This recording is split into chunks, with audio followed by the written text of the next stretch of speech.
Hello again, my name's Johnny, welcome back. This is the fourth and actually the last tutorial in our core series, and I'm going to be showing you how to use various different morphing animation effects to bring your scribe to life. I'll also be showing you how to use different hands for drawing and for move-ins, and also how you can change the background. So we'll start off with morphing. So with morphing you need to start off with an initial image, and then VideoScribe will move the lines from that image across to a second image. The second image could be a copy of the first, in which case you can produce various movement effects, or it could be a completely different image, in which case you'll get more of a transformation. So I'll show you how you can do some of that. So we're going to go back to the scribe that Joe and I have been working on, and I've come down to this scene. This is the second scene with the mug and the Superman.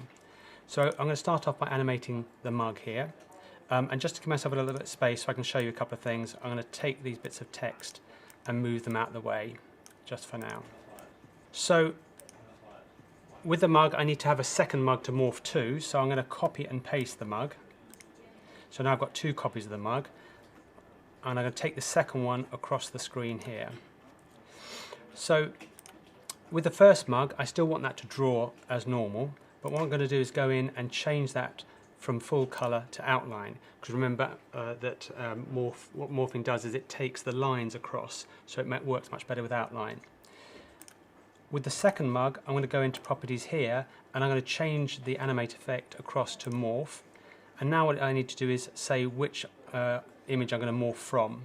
So here are the images that exist already in the timeline up until this point. Obviously we can't choose an image which is in the future. So I'm going to choose the mug here, and it gives me the option here to clear the item at the end. So if I uncheck this, it would leave a copy behind. So in this case I don't want to do that. And the animate time here now is going to be the time it takes to complete that move. So let's say I want to do that in 1 second. And I can show you that just by previewing from here. So we draw the first mug, and then it moves across the screen. Okay, so I'll just stop there. So what I want to do now is I can show you how you can chain different movements like that to make more complicated movements. So I'm going to go to the second mug, and what I'm going to do is copy it a second time, so I have a third mug. And with this one, I'm actually going to take it off the screen. So I've now got 3 mugs. They've all got the same camera position. I know that because we started with the first mug where we set the camera position for that, and I've copied it. So I've got 3 mugs, but one of them is effectively off camera. So it's worth remembering that you don't have to have all your elements inside the camera view when they appear. You can have things appearing off camera if you want to. So to make this one work, I'm going to go into the second one and go into the properties. So again, I'm going to change this to outline, and I don't want to put it to pause at all at this stage. So I'm going to take all of these times, the pause times down. So I still want it to take a second to get across here, but I'm not going to pause. And then for the third mug, I need to go into morph and make sure I morph, in this case, from the second mug. And maybe I'm going to make this one take a little bit longer. So if I show you that effect, you can see how we can get the mug to move, and then in this case it just moves off the screen. So that's one way you can get items to move out of the screen area. Okay, so in this case I don't actually want to have the mug moving around. What I'm going to do is take the second mug and put it back over the first one, and I'm actually going to delete the third one. So what I actually want to do is show you how you can do rotation effects. So I'm going to actually go and grab this text and bring it back in. So with the second mug now, I'm going to change it back into full colour, and I'm going to this time rotate it. So I'm going to use these rotation buttons here so that I can get it to be exactly -90. So it's going to tip over and rotate by 90 degrees. And I want that this time to take just half a second. So if I show you that effect now, you can see we can have a rotating effect. Now, as my daughter pointed out to me, in this case you don't actually want to have a rotation, you want more of a tip effect. So she advised me I needed to move the mug to here, and if we play it now, you'll see you get a much better tipping effect. So that was a good suggestion. Okay, so I'm just going to move this text into this position here. Now then, the next effect I want to show you is how you can use morph again, and this time to make things expand and grow, and you can make things appear or disappear in this way. So we're going to do this over with the Superman image, So again, what I need to do is I need to copy and paste this. So I've now got two versions of this. Okay, and I want to move the top one out of the way. So with the first one, what I'm going to do with this is go into the properties, and I want this to be outline again, and this is still blue like Joe left it before, but I quite like that, so I think I'll leave that. But I don't want this one to draw at all, I just want it to appear, so I'm going to take all these times down to 0. And then with this one, I'm going to move it up, so I want this effect to be as if the Superman's appearing out of the logo. So I'm going to take it up there and I'm going to reduce it right down so it's really small. Then with the second one, I'm going to just bring this back.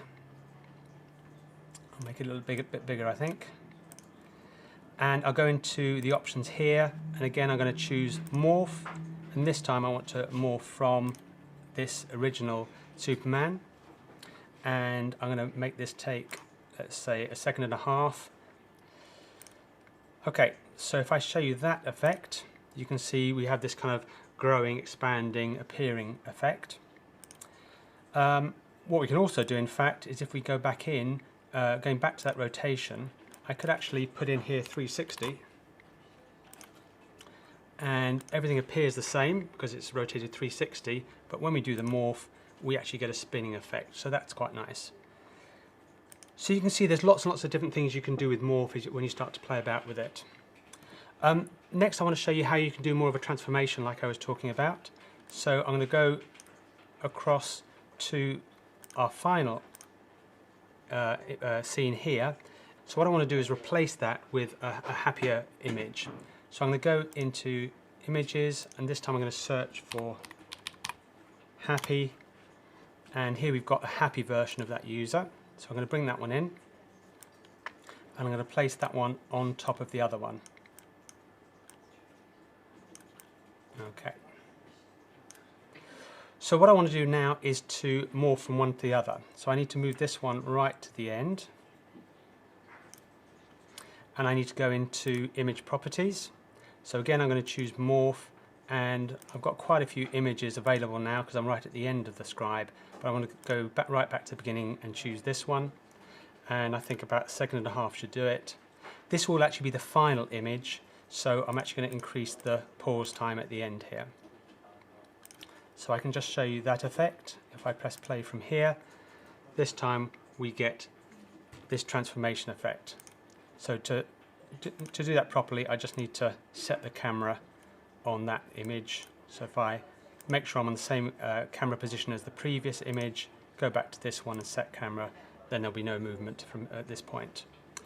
Okay, so those are some various different types of morphing effects. As I say, there's all sorts of things you can do, but that gives you some examples to get started with.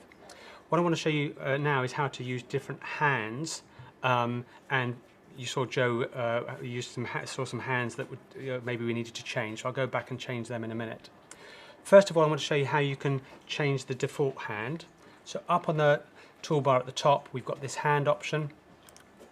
If I click on this, this is going to change the default hand for the whole scribe. So in here we've got lots and lots of different hands. We've got different moving hands, we've got pens that write by themselves, we've got eraser hands, lots of different ones to choose from. So as a default hand, I'm going to choose this one here holding a pen. So that looks quite nice. So now when I start to play the scribe from the start, you'll see we're now using this different hand. Okay, we can then change hands on specific elements. So that's the default hand, but for example for this text here, maybe rather than have a pen, I want to have some sort of highlighter. So I can go into the properties for this text, and there's a hand down here as well. So if I click on this, again I've got the same option with all these different hands. In this case, maybe I could choose this highlighter. And then I can do that for the next bit of text as well. The same hand for both bits of text. Okay, so then moving through, we had this move in here. So I can show you a different move in hand. So if I go into this one, again we've got the hands. So rather than use the default hand, maybe I want to use this moving hand here. You'll see all of these in just a minute. We also had this issue with this scribble out feature. So if I just play that again, remember we had a pen coming on to draw it. It's now the default hand, but it's still a pen. So I'll go in, and this time again I'm going to change hands for this element only, and this time we want to choose an eraser. So you can see I'm choosing hands that kind of go together. So now we have an eraser being used, so that's going to look a lot better. And the last one, remember this card coming in, we had again a hand bring it in, the default, this move changed to the default hand. So what I want to do is go in this case, I'm going to choose no hand. So sometimes you just want things to be drawn or brought in all by themselves. So we just choose the no hand option here. Okay, so we've got lots of different hands in there now, and you'll see all that when I play it through in just a minute. Before I do that, I'm just going to show you how you can also change the background. So that's this paper icon up here. So in here we've got different background effects, and also we can choose different colors. So for example, if I choose a grey color here and this one, then you get kind of a blackboard effect. Okay, there's a problem over here I need to sort out, but you can see the background there is kind of like a blackboard. What I'm actually going to do is choose a much lighter color, and I'm going to choose this sort of paper effect here. So that's quite nice. But yeah, you can see that the scribble out is no longer the correct color. So if I highlight that, I can show you how to fix that. So I'm going to go into the properties for this, and what I need to do is change from full color to silhouette, and now I can change the color, and I can choose the same color as the background, so then that effect is as we'd expect it to be. Okay, so that's completed the different parts of the scribe. What I'm going to do is play that back, and I'm going to so you can see the whole thing with all those different effects that we've just added in.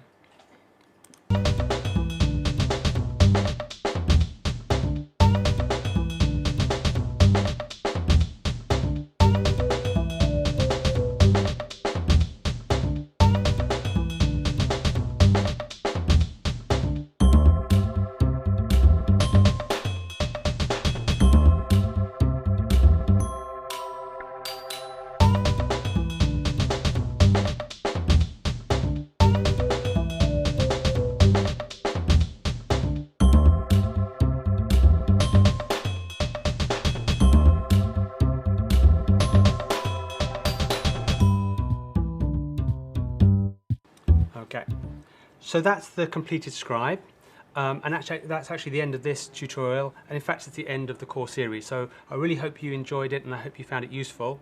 If you need any further help at this stage, then I recommend you go to our help page, which is videoscribe.co/help, and there you'll find links to all our other tutorials, and also lots of tips and useful advice on how to really get the best out of VideoScribe.